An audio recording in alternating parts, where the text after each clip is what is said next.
ഹാനോക്ക് ദൈവത്തോടു കൂടെ നടന്നു. ദൈവം അവനെ എടുത്തുകൊണ്ടതിനാൽ കാണാതെയായി. കുറേ ആഴ്ചകളായി നമ്മൾ ഈ വാക്യത്തിൽ നിന്ന് ചിന്തിച്ചു കൊണ്ടിരിക്കണേ. ശ്രദ്ധിക്കണേ, എല്ലാവരും ഇവിടെ ശ്രദ്ധിക്കണേ. നമ്മുടെ എല്ലാവരുടെയും ആഗ്രഹം നിത്യതയിലെത്തുക എന്നുള്ളതാണ്.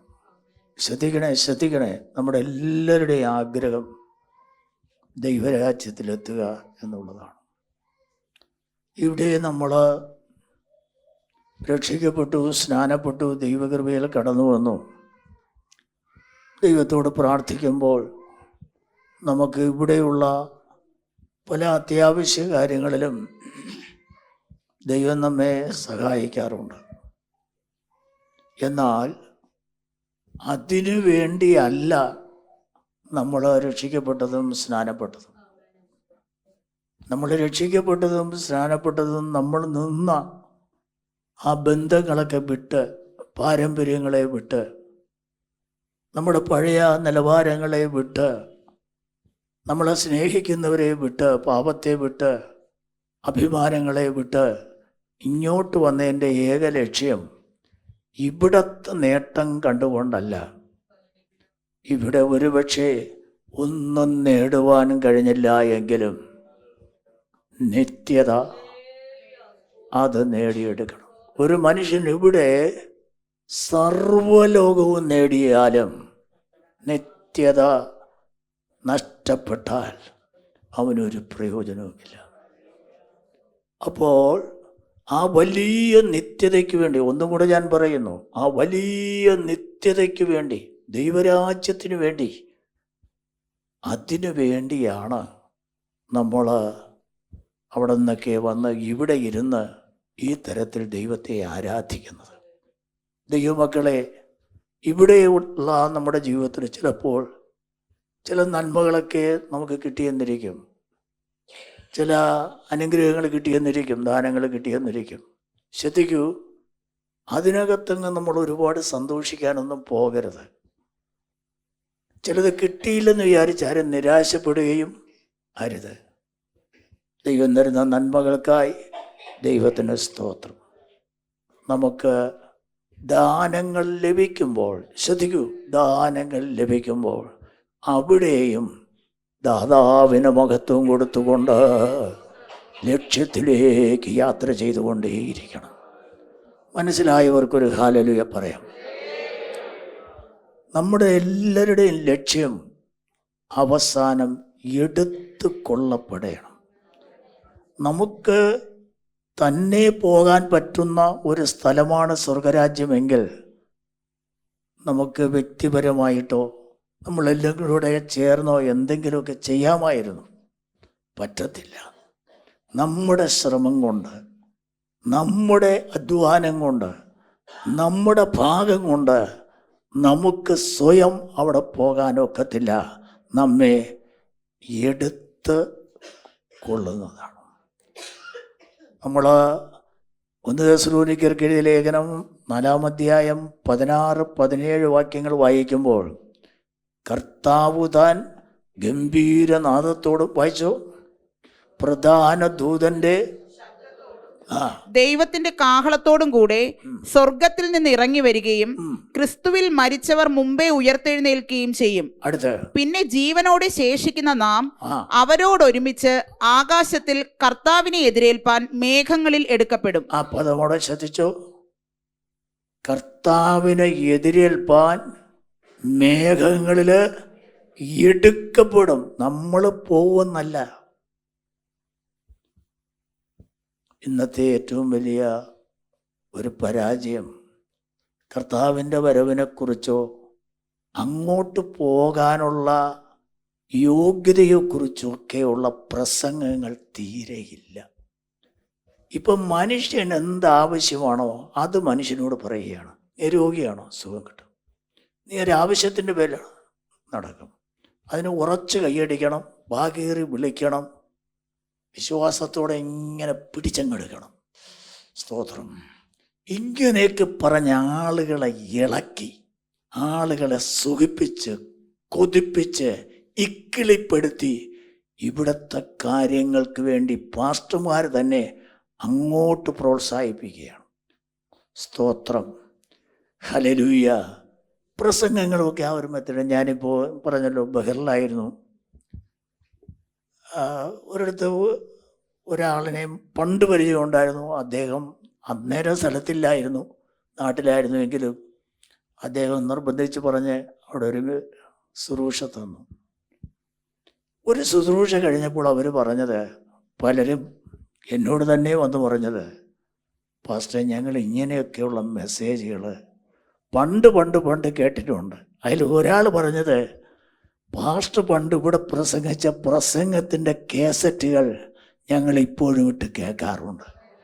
26 വർഷത്തിന് മുമ്പേ ആരോഗ്യം ഇവർക്ക് കൊടുത്തതാണ്. അങ്ങനെയൊക്കെയാണ് അവർ മാനസാന്തരപ്പെട്ട് കൃപയിൽ വന്നത്. Price the Lord. അതുകൊണ്ട് പിന്നെ അവർ 2 മീറ്റിംഗ് കൂടെ നമുക്ക് തരുകയും ചെയ്തു. ഞാൻ ഈ പറഞ്ഞത്, ഇന്നത്തെ പ്രസംഗത്തിൻ്റെ രീതി തന്നെ ആളുകളെ ഇവിടുത്തെ കാര്യങ്ങൾ, മരണം വരെയുള്ള കാര്യങ്ങൾ, അതിന് പ്രാധാന്യം കൊടുത്ത് അത് നിനക്ക് ചെയ്തു തരുവാൻ, ആ കാര്യം സാധിപ്പിക്കുവാൻ കർത്താവ് മതിയായവനാണെന്ന് അവരെ പറഞ്ഞ് ധൈര്യപ്പെടുത്തുകയാണ്. ഞാൻ നിങ്ങളോട് ഉറപ്പിച്ച് പറയാം, ഈ പുസ്തകത്തിനകത്ത് കർത്താവ് എന്തൊക്കെ ചെയ്യും എന്ന് പറഞ്ഞിട്ടുണ്ടോ അത് ചെയ്യുവാൻ ദൈവം വിശ്വസ്തനാണ്. ശരിക്കും വിശ്വസിക്കുന്ന ഒരു നല്ല ഹല്ലേലൂയ പറഞ്ഞേ. പക്ഷേ നമ്മൾ ചെയ്യേണ്ടത് അതിനർഹരായി ജീവിക്കുക, അതിന് യോഗ്യരായി ജീവിക്കുക. അല്ലാതെ തരണം തരണം തരണം തരണം എന്ന് പറഞ്ഞുകൊണ്ടിരുന്നാൽ പോരാ, അതിന് അർഹതയുള്ളവരായി ജീവിക്കുക. അപ്പോൾ നമ്മുടെ അവകാശങ്ങൾ നമ്മുടെ കയ്യിലെത്തും. ദൈവമക്കൾ പിച്ചക്കാരല്ല, യാചകരല്ല, ദൈവമക്കൾ അവകാശികളാണ്. പ്രൈസ് ദി ലോർഡ്, ഹല്ലേലൂയ. ബൈബിൾ പറയുന്നു, നിങ്ങൾ മക്കളെങ്കിലോ അവകാശികളുമാണ്. ചിലപ്പോൾ ഏറ്റക്കുറച്ചിലുകളോ ചിലത് വിചാരിച്ചതുപോലെ കിട്ടാതെയൊക്കെ വന്നേക്കാം. അതിലും ആരും സങ്കടപ്പെടരുത്. നമ്മുടെ ഒരു ഉള്ളിലെ തീരുമാനം, ഇവിടെ ആഗ്രഹിക്കുന്നത്, ആവശ്യമുള്ളത് കിട്ടിയാലും കൊള്ളാം, കിട്ടിയില്ലെങ്കിലും കൊള്ളാം, അതെനിക്ക് നഷ്ടപ്പെടരുത്. ഇവിടത്തേത് കിട്ടുന്നതിനായി ദൈവത്തിന് സ്തോത്രം, കിട്ടിയില്ലെങ്കിലും സ്തോത്രം, പക്ഷേ അതെനിക്ക് നഷ്ടപ്പെടരുത്. ആ പ്രത്യാശ അകത്ത് വർദ്ധിക്കട്ടെ. അപ്പോൾ എടുക്കപ്പെടുവാൻ കൂടെ നടക്കുക. സ്തോത്രം. ഞാൻ ഈ ദിവസങ്ങളിൽ ഒത്തിരി കാര്യങ്ങൾ നിങ്ങളോട് പറഞ്ഞു, അതെല്ലാം ചിന്തയിലിരിക്കട്ടെ. യേശുവിൻ്റെ അഥവാ ദൈവത്തിൻ്റെ ആഗ്രഹം നമ്മൾ കൂടുതൽ അടുത്ത് ചെന്ന് ചേർന്ന് നടക്കണം എന്നുള്ളതാണ്. യാക്കോബിൻ്റെ ലേഖനം 4-ാം അധ്യായം അതിൻ്റെ 8-ാമത്തെ തിരുവെഴുത്ത് നമുക്ക് വായിക്കാം. ദൈവത്തോട് അടുത്ത് ചെല്ലുവീൻ, ദൈവത്തോട് അടുത്ത് ചെല്ലുവേ, എന്നാൽ അവൻ നിങ്ങളോട് അടുത്ത് വരും. ഒരു കാര്യം നിങ്ങൾ ശ്രദ്ധിക്കുക, കർത്താവ് നമ്മോട് അടുത്ത് ഇരിക്കുവാനും ചേർന്ന് നടക്കുവാനും മനസ്സുള്ളവനാണ്. പക്ഷേ നമ്മൾ ചെല്ലേണ്ടുന്ന അത്രയും അടുത്ത് ചെല്ലണം. Price the Lord. കർത്താവ് പറഞ്ഞു, ഞാൻ നിങ്ങളോട് കൂടെ ഇരിക്കാം. ശ്രദ്ധിച്ച് കേൾക്കണം, കൂടെ ഇരിക്കാം. നിങ്ങളുടെ ഭവനത്തിൽ കൂടെ ഇരിക്കാം, നിങ്ങളുടെ എല്ലാ വഴിയിലും കൂടെ ഇരിക്കാം. അപ്പോൾ തന്നെ നിങ്ങൾ കർത്താവിന് ഇഷ്ടമുള്ളത് പറയത്തില്ല, കർത്താവിന് ഇഷ്ടമുള്ളത് ചിന്തിക്കത്തില്ല, കർത്താവിന് ഇഷ്ടമുള്ള വഴിയിൽ നടക്കത്തില്ല, കർത്താവിന് ഇഷ്ടമുള്ളതുപോലെ ജീവിക്കത്തില്ല. നിങ്ങൾ നിങ്ങളുടെ ഇഷ്ടത്തിന് ജീവിക്കുന്നു, എന്നിട്ട് നിങ്ങൾ അവകാശപ്പെടുന്നു കർത്താവ് എന്നോടുകൂടെ ഇരിക്കണം. നടക്കുകയില്ല. സ്തോത്രം.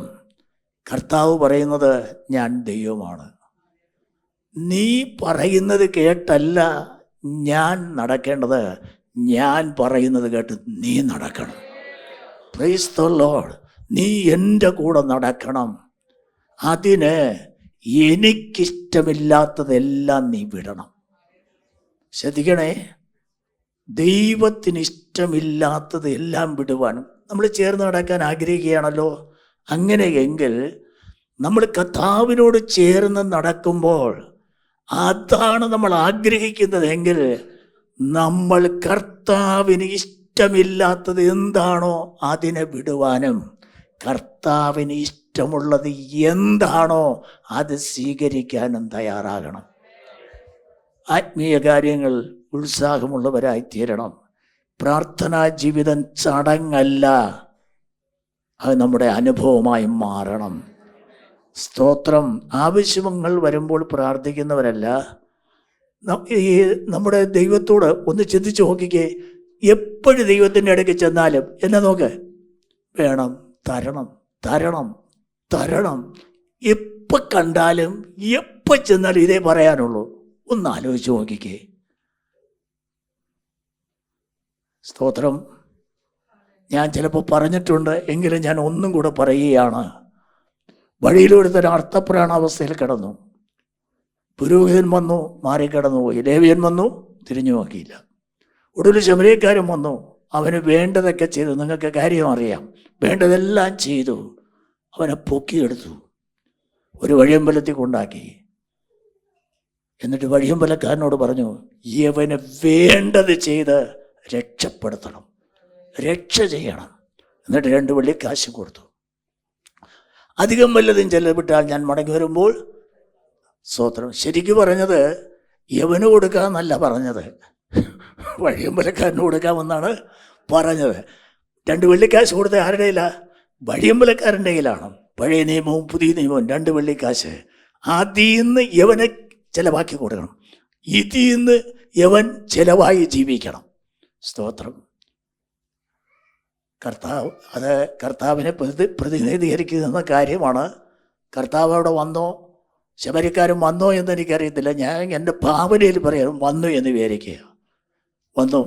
അവനോട് ചോദിച്ചു, എങ്ങനെയുണ്ട്? കുഴപ്പമില്ല, ഇത്തിരി ആശ്വാസമുണ്ട്. വഴിയമ്പലക്കാരനോട് ചോദിച്ചു, പുള്ളി എങ്ങനെയുണ്ട്? ഓക്കെയാണ്. ശരി. അടുത്ത് ഇത്രേ അവനെ രക്ഷിച്ചു, ഇവിടെ കൊണ്ടാക്കി, അതുവരെയുള്ളതൊക്കെ ചെയ്തു. എന്നിട്ട് അവൻ പിന്നെയും ചൊറിഞ്ഞ് നിന്ന് പറയണം, നാളെ ഡിസ്ചാർജ് ചെയ്യുമെന്നാണ് തോന്നണത്. സ്തോത്രം. വീട്ടിൽ പോകാൻ, വണ്ടിയിൽ പോകാൻ പൈസയില്ല. അതിനൊരു 10,000 രൂപയുടെ ചിലവുണ്ട്. ശരി, 1000 രൂപ കൊടുത്തു വീട്ടിൽ പോകാൻ. വീട്ടിൽ ചെന്നാലും ഉടനെയൊന്നും എനിക്ക് ജോലിക്ക് പോകാനുള്ള കഴിവില്ല. മാസം എങ്ങനെയായാലും ഒരു 5,000 രൂപ വേണം. ശരി, അഡ്വാൻസ് ഒരു 2 മാസത്തെ പിടിച്ചു. ഞാനിങ്ങനെ ഇങ്ങോട്ട് വന്നതിന് ശേഷം പിള്ളേർക്ക് ഫീസ് കൊടുത്തിട്ടേ ഇല്ല. പിള്ളേരുടെ ഫീസ് കൊടുക്കണം. ശരി, അതും പിടിച്ചു. ഞാനിങ്ങനെ ആയിപ്പോയതുകൊണ്ട് ഓല മേഞ്ഞില്ല. അതും പിടിച്ചു. ഇങ്ങനെ തുടങ്ങി. എന്നെ ഒന്ന് ശ്രദ്ധിച്ച്, ഇങ്ങനെ തുടങ്ങി. സ്തോത്രം. ഓരോന്നിങ്ങനെ പിന്നെയും ചോദിച്ചുകൊണ്ടിരിക്കുകയാണ്. ഞാനാണ് ആ ശമര്യക്കാരനെങ്കിൽ ഞാൻ ചിന്തിക്കും, ഇവനെ ഞാൻ രക്ഷിച്ചത് എനിക്കൊരു ബാധ്യതയായി പോയല്ലോ. ഞാൻ നിങ്ങളോട് ചോദിക്കുന്നു, നമ്മുടെ കർത്താവിന് നമ്മളൊരു ബാധ്യതയാണോ? നമ്മെക്കൊണ്ട് ദൈവത്തിന് വല്ല സാധ്യതയുണ്ടോ? നിത്യനരകത്തിൽ പോകേണ്ട എന്നെയും നിങ്ങളെയും കർത്താവ് രക്ഷിച്ച് ഈ കൃപയിൽ കൊണ്ടുവന്നു. രക്ഷിച്ച കർത്താവിന് വേണ്ടി ഒരു വാഴയെ നോക്ക്. രക്ഷിച്ചവൻ എന്തോ കൊടുക്കുന്നു? തല കൊടുക്കുന്നു. വാഴ രക്ഷിച്ചവന് തല കൊടുക്കുന്നു. നീ എന്തോ കൊടുക്കുന്നു? പിന്നെയും ബാധ്യത. താ താ താ. സ്തോത്രം. ഞാൻ സ്നേഹത്തോടെ ഓർപ്പിക്കാം, നമ്മൾ കർത്താവിനൊരു ബാധ്യതയായി തീരരുത്. നമ്മുടെ കർത്താവിന് നമ്മളൊരു സാധ്യതയായി തീരണം. നമ്മുടെ കർത്താവിനൊരു സാധ്യതയായി തീരണം. ഈ വർഷത്തിൻ്റെ ഒടുവിൽ വന്നെത്തിയിരിക്കുന്ന ദൈവമക്കളെ, ഇന്നെങ്കിലും ഒരു തീരുമാനമെടുത്ത് മടങ്ങുക. ഞാൻ എന്നെ രക്ഷിച്ച കർത്താവിനൊരു ബാധ്യതയായിട്ടല്ല, ഞാൻ എൻ്റെ രക്ഷകനൊരു സാധ്യതയായിരിക്കും. Praise the Lord. ഹല്ലേലൂയ. ഇവിടെ മോശ പറയുകയാണ്, എനിക്ക് നിന്നെ വിട്ടാൽ ഇവിടെ പോകാൻ പറ്റത്തില്ല, എൻ്റെ ഇവിടുത്തെ സാഹചര്യം വളരെ മോശമാണ്. അന്നേരം മോശയോട് ദൈവം പറഞ്ഞു, പുറപ്പാട് പുസ്തകം 33-ാം അധ്യായം 14-ാമത്തെ തിരുവെഴുത്ത് വായിച്ചേ. ആ, എന്റെ സാന്നിധ്യം നിന്നോടുകൂടെ പോരും. മതി. ദൈവം പറയുകയാണ്, ഈ ഭൂമിയിലെ ജീവിതത്തിൽ സ്തോത്രം. ശരിക്കും പറഞ്ഞാൽ മോശയെക്കുറിച്ച് നമ്മൾ ഒത്തിരി പറയുന്നില്ല, ഞാൻ കാര്യം നിങ്ങൾക്കറിയാം. ചിന്തിച്ചാൽ മോശ ദൈവത്തോടു കൂടെ നടന്നു, സ്തോത്രം. ഒടുവിൽ വന്നപ്പോഴും മോശയോട് ദൈവം പറഞ്ഞു, എന്നെ നോക്കണേ, ഒടുവിൽ വന്നപ്പോഴും മോശയോട് ദൈവം പറഞ്ഞു, അതാണ് കാനാൻ രാജ്യം, ശരിക്ക് കണ്ടോളാൻ പറഞ്ഞു. പിന്നെ നിന്നെ അങ്ങോട്ട് കൊണ്ടുപോകാൻ എനിക്ക് പറ്റത്തില്ല. അതിൻ്റെ കാര്യം വലിയ വിഷയമൊന്നുമില്ല. നീ ഒരു പ്രാവശ്യം ജനത്തിൻ്റെ മുമ്പിൽ വെച്ച് എന്നെ വിശുദ്ധീകരിച്ചില്ല, സ്തോത്രം. നിനക്ക് ആ ജഡം കുറച്ച് ഉയർന്നു വന്നു, ജഡം ഉയർന്നു വന്നു. പിന്നെ അവനെയും എനിക്ക് തോന്നുന്നത്, അത് തെറ്റു പറയാൻ പറ്റത്തില്ല, പുള്ളിക്ക് അടിച്ച് നല്ല ശീലമാണ്. ഒറ്റ അടിക്ക് ഒരു മിശ്രൈമിനെ കൊന്നിട്ട് ഒറ്റയ്ക്ക് കുഴിച്ചിട്ടവനാണ്, കുറഞ്ഞ പുള്ളിയാണ്. പിന്നെ ഒരു പ്രാവശ്യം ദൈവം തന്നെ പറഞ്ഞു, അടിച്ചോളാൻ പറഞ്ഞു, പാറയെ ശരിക്ക് അടിച്ചോളാൻ പറഞ്ഞു. ഇതാണ് മനസ്സിനകത്തിരിക്കുന്നത്, അടി അടി അടി. അതുകൊണ്ട് ഇപ്പോൾ അവനോട് പറഞ്ഞത് കൽപ്പിച്ചാൽ മതിയെന്ന്. അവനങ്ങ് അടിച്ചു. ഇത്രയും അവൻ ചെയ്ത തെറ്റ്. അതിനാണ് പറഞ്ഞത്, എൻ്റെ കൂടി കണ്ടോളാൻ. അവൻ്റെ ആ മാനസികാവസ്ഥ എങ്ങനെ ഇരിക്കും? ഈ ഒരു പ്രാവശ്യം കോപിച്ച് അവന് ഇതാണ് അവസ്ഥയെങ്കിൽ, നേരം കൊടുത്താൽ വൈകിട്ട് വരെ കോപിച്ച് കിടക്കുന്ന നമ്മുടെയൊക്കെ സ്ഥിതി എന്താവും? എന്നിട്ട് നമ്മളും പാടുകയാണ്, അവൻ വരുമ്പോൾ ഞാനും കൂടെ പോവും. കൊണ്ടുപോയില്ലെങ്കിലും ഞാൻ പോകുമെന്നാണ് നമ്മൾ പറഞ്ഞുകൊണ്ടിരിക്കുന്നത്. ഞാൻ പോവും. എങ്ങനെ പോവും? ഞാനതൊരിടത്ത് പ്രസംഗിച്ചപ്പോഴേ ഒരാൾ കേട്ടിട്ട് വന്ന് പറഞ്ഞു, പാസ്റ്റേ, പുള്ളി അങ്ങനെ കൊണ്ടുപോയില്ലെങ്കിലും പുള്ളിയെ കൊണ്ടുപോയല്ലോ. കാരണം എടുത്തുകൊള്ളപ്പെടുന്നുണ്ടല്ലോ വാക്യം. നമ്മൾ മോശയുടെ ശവമടക്കിനെ കുറിച്ച് വായിക്കുമ്പോൾ ദൈവം അടക്കാനായിട്ട് പോയി, അവൻ്റെ സ്ഥലം ഇതുവരെ ആരും കണ്ടിട്ടില്ല, അവനെ എടുത്തുകൊണ്ട് തന്നെ പോയി. അപ്പോൾ പാസ്റ്ററെ, മോശെ ദൈവം കൊണ്ടുപോയല്ലോ. എനിക്ക് പിന്നെ അവനോട് പറയേണ്ടി വന്നു, അത് മോശ ആയതുകൊണ്ട് അവനെ കൊണ്ടുപോയി. നമ്മൾ മോശമായതുകൊണ്ട് നമ്മുടെ കാര്യം ഗതികേടാണ്. നമ്മൾ മോശമാണെന്ന് നമുക്ക് തന്നെ അറിയാം, അതാരും പറഞ്ഞു തരണ്ട. Price the Lord. എങ്ങനെ നമ്മുടെ കാര്യം? മോശയോട് ദൈവം പറഞ്ഞു, എൻ്റെ സാന്നിധ്യം, ദൈവമക്കളെ ശ്രദ്ധിക്കുക, ആ സാന്നിധ്യം നമുക്ക് കിട്ടുന്നുണ്ടോ? തിരുവചനത്തിൽ നമ്മൾ വായിക്കുമ്പോൾ യോന ഈ സാന്നിധ്യം വിട്ടുപോയി. യോന 1:3 വായിച്ച്. യോന 1:3. എന്നാൽ യോന യഹോവയുടെ സന്നിധിയിൽ നിന്ന് മതി, സന്നിധിയിൽ നിന്നുപോയി എന്ന് പറഞ്ഞാൽ എന്നെ നോക്ക്, സന്നിധിയിലോട്ട് വന്ന് ചേർന്ന് നടക്കാനുള്ളതിന് പകരം സന്നിധിയിൽ നിന്നുപോയി. എല്ലാവരും എന്നെ നോക്കിക്കേ, നമ്മൾ ഓരോ ദിവസവും സന്നിധിയിലേക്ക് കയറി വരുന്നോ, അടുത്തു വരികയാണോ, അകന്ന് വിട്ടുപോവുകയാണോ? അരമണിക്കൂർ പ്രാർത്ഥിക്കുന്ന നീ 1.5 മണിക്കൂർ പ്രാർത്ഥിച്ചാൽ കുറച്ച് അടുത്ത് കയറി വരികയാണ്. 1.5 മണിക്കൂർ പ്രാർത്ഥിച്ചുകൊണ്ടിരുന്ന നീ അരമണിക്കൂറാക്കിയാൽ വിട്ടുപോവുകയാണ്. കുറെ ക്ഷമിച്ചു വഹിച്ചു താണിരുന്നു കൊണ്ടിരുന്ന നീ അങ്ങനെ ചെയ്യുമ്പോൾ കുറച്ച് അടുക്കുകയാണ്. ഇപ്പോൾ ഒരു കൊച്ചു കാര്യം വരുമ്പോൾ പൊട്ടിത്തെറിക്കുന്ന നീ അകന്നു പോവുകയാണ്. എല്ലാ ആരാധനയും മുടക്കാതെ വന്ന് ആത്മാർത്ഥതയോടെ ഇരുന്ന് ആരാധിച്ച് ദൈവകൃപയെ അനുഭവിക്കുന്ന നീ അടുത്ത് അകത്തോട്ട് കയറി വരുന്നു. ആരാധന മുടക്കുകയും അഥവാ വന്നിരുന്നാൽ വല്ലതും ചിന്തിച്ചുകൊണ്ടിരിക്കുകയും ചെയ്താൽ നിന്റെ ശരീരം കൂടെ ഉണ്ട്, സത്യമാണ്, പക്ഷെ നീ ദൈവത്തിൽ നിന്ന് അകന്നു നിൽക്കുകയാണ്.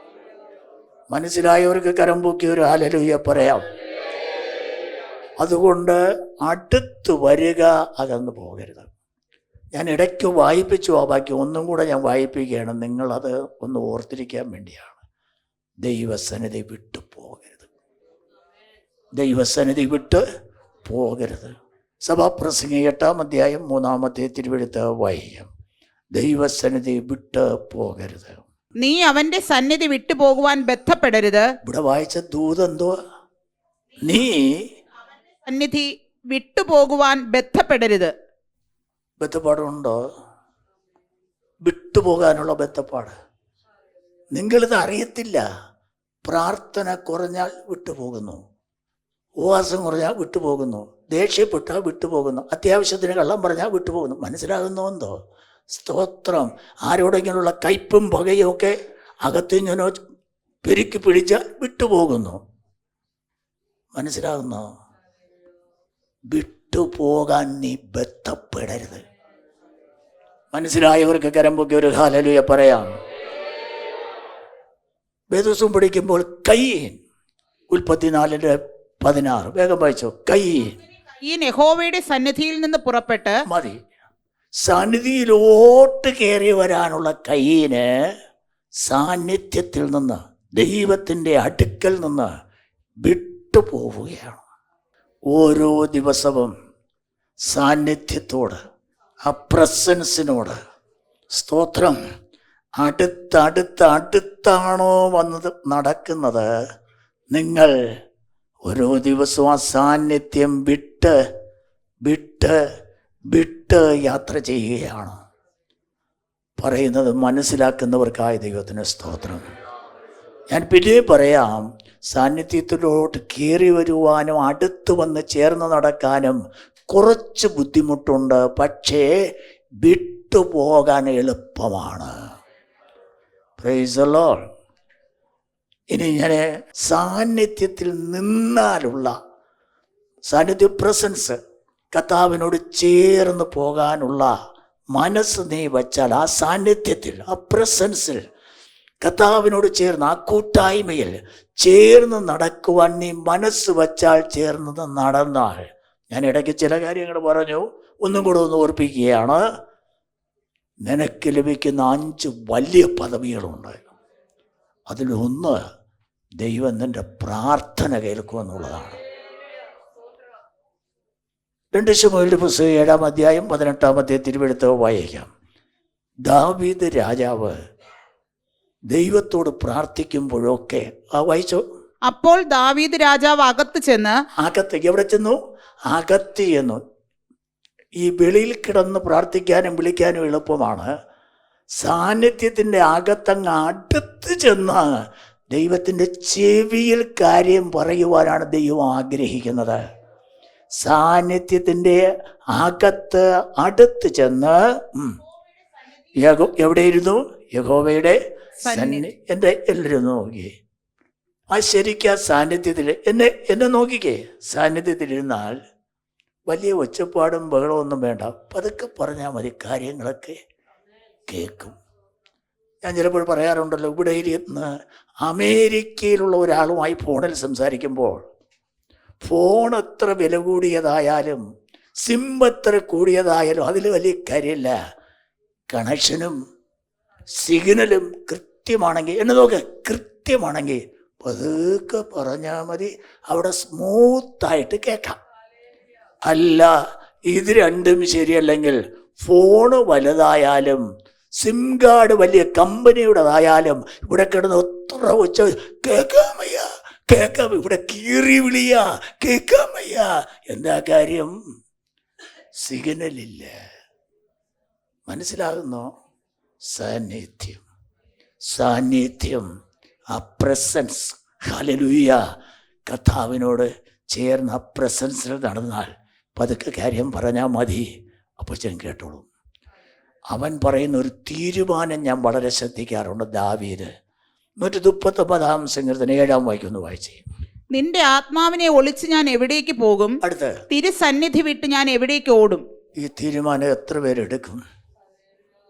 ഇവിടെ എന്തൊക്കെ സംഭവിച്ചാലും, എന്നെ തകർത്ത് കളയുവാനോ ഇല്ലാതാക്കുവാനോ എന്തെല്ലാം പ്രതികൂലങ്ങൾ എൻ്റെ നേരെ വന്നാലും വിട്ടുപോകത്തക്ക എന്തൊക്കെ വിഷയങ്ങൾ എന്നെ പിടിച്ചുലച്ചാലും ശരി, നിന്റെ സന്നിധി വിട്ട് ഞാൻ പോകത്തില്ല.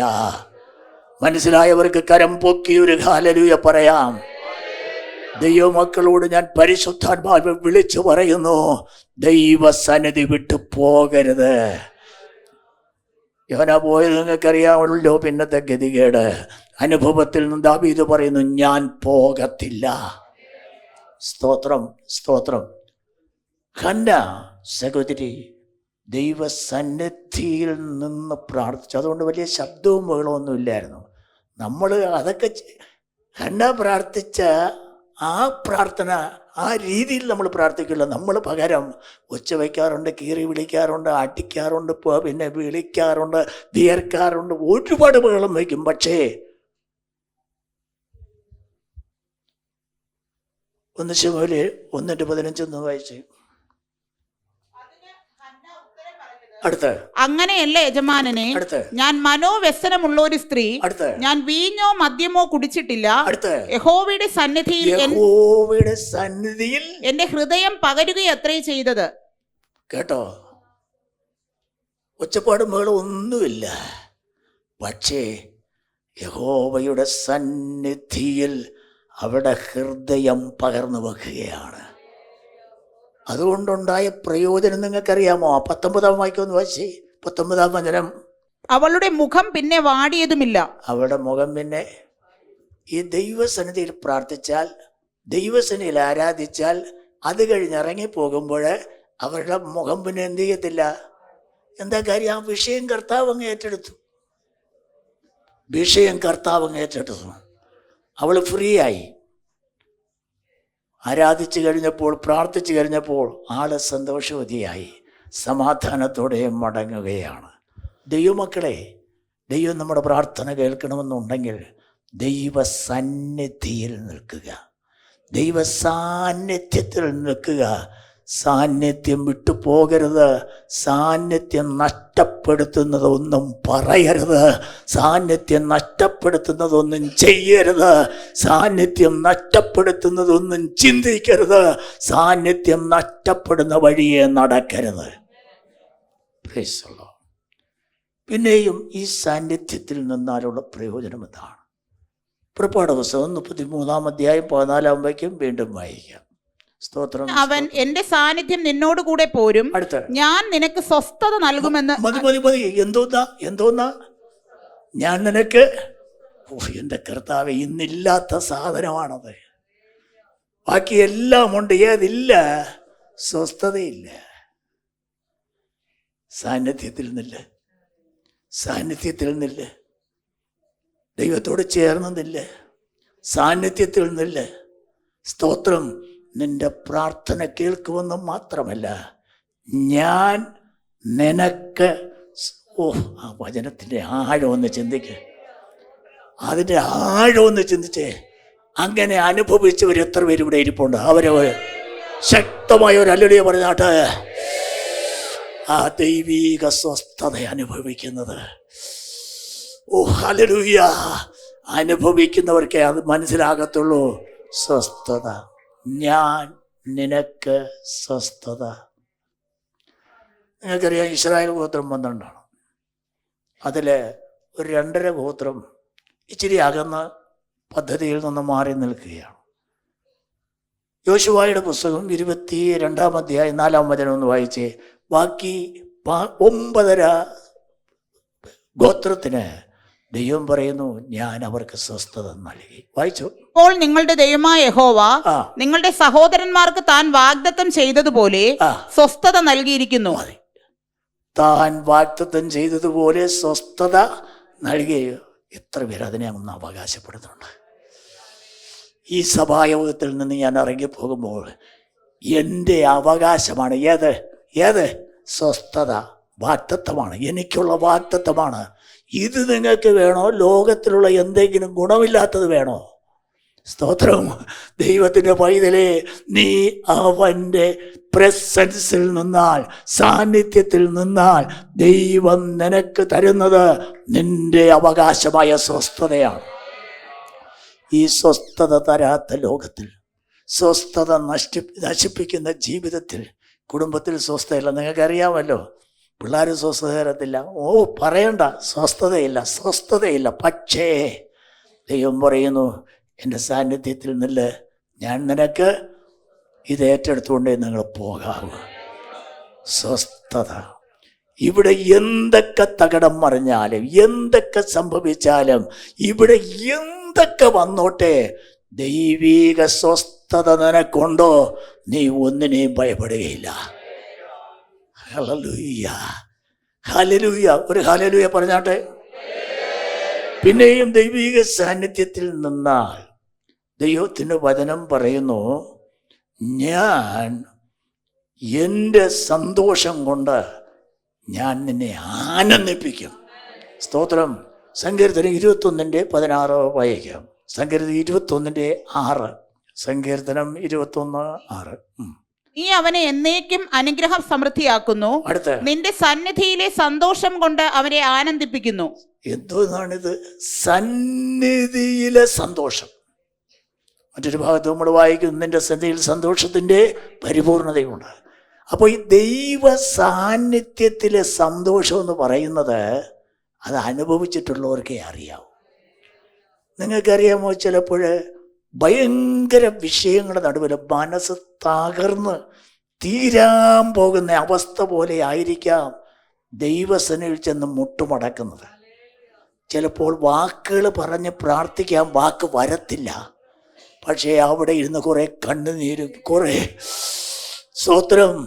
സ്വത്രവും മാത്രമാണ് പറയുന്നത്. പക്ഷേ ആ സാന്നിധ്യം അങ്ങോട്ട് ശരിക്ക് കയറി വരുമ്പോൾ അവിടെ നിന്ന് കിട്ടുന്ന ഒരു സന്തോഷമുണ്ട്, അവിടെ നിന്ന് കിട്ടുന്ന ഒരു ആശ്വാസമുണ്ട്.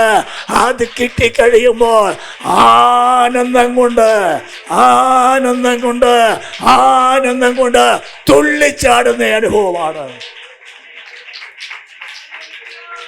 നിന്റെ വേദന മാറ്റുന്ന, നിന്റെ കണ്ണീരൊപ്പുന്ന, നിന്റെ നിരാശ മാറ്റുന്ന, നിന്റെ സങ്കടം മാറ്റുന്ന, നിന്റെ വേവലാതി മാറ്റുന്നതാണ് ദൈവസന്നിധിയിലെ സന്തോഷം. അതനുഭവിക്കുന്ന ദൈവത്തിൻ്റെ പൈതലിന് അത് ആനന്ദമാണ്. ആനന്ദം. ഒരു കാര്യം കൂടെ പറഞ്ഞ് ഞാൻ അവസാനിപ്പിക്കട്ടെ. സ്തോത്രം. ഈ സാന്നിധ്യത്തിൽ നിന്നാൽ, സ്തോത്രം, അത് നിന്നെ തേജസ്സിലേക്ക് നയിക്കും. 1 ദിനവൃത്താന്തങ്ങളുടെ പുസ്തകം 16-ാം അധ്യായം 27-ാമത്തെ വചനം. തേജസ്സും അവന്റെ സന്നിധിയിലും. എല്ലാവരും കേൾക്കണേ. യശസ്സും തേജസ്സും അവന്റെ സന്നിധിയിലും, ബലവും ആനന്ദവും അവന്റെ വാസസ്ഥലത്തിലുമുണ്ട്. ഇവിടെ നമുക്കൊരു പരിധി വരെ ഈ സാന്നിധ്യത്തിൽ നിന്നാൽ ആനന്ദം, സന്തോഷം ഇവിടെ തരും. പക്ഷേ അവൻ്റെ വാസസ്ഥലമായ സ്വർഗത്തിൽ, സ്വർഗം യഹോവയുടെ സ്വർഗമാകുന്നു. ഹല്ലേലൂയ. ആ വാസസ്ഥലത്ത് നമുക്ക് വേണ്ടി വച്ചിരിക്കുന്നത് വലിയ തേജസ്സാണ്. ദൈവമക്കളെ ധൈര്യപ്പെടുത്താൻ ഞാനൊരു വാക്യം വായിക്കാം. നമ്മളെ വിളിച്ചിരിക്കുന്നത് ഇവിടുത്തെ കൊച്ചു കാര്യങ്ങൾക്ക് വേണ്ടിയല്ല. 1 പത്രോസ് 5:10. വേഗം ഒന്ന് വായിച്ചേ. 1 പത്രോസ് 5:10.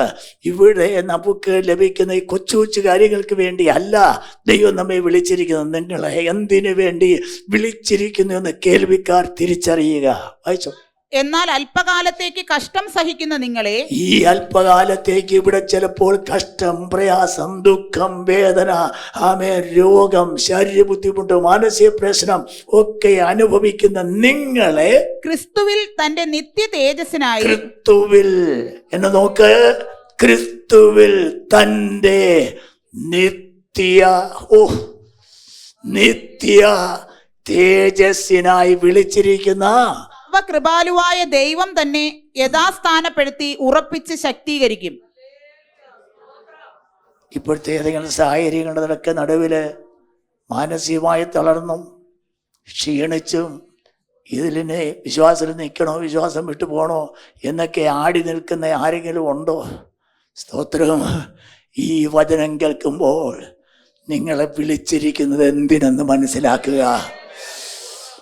നിത്യ തേജസ്സിനായി, നിത്യ തേജസ്സിനായി, കോടാകോടി കോടാകോടി കോടാകോടി വർഷം ആ നിത്യ തേജസ്സിനായി വിളിച്ചിരിക്കുന്ന ദൈവം. ഹല്ലേലൂയ.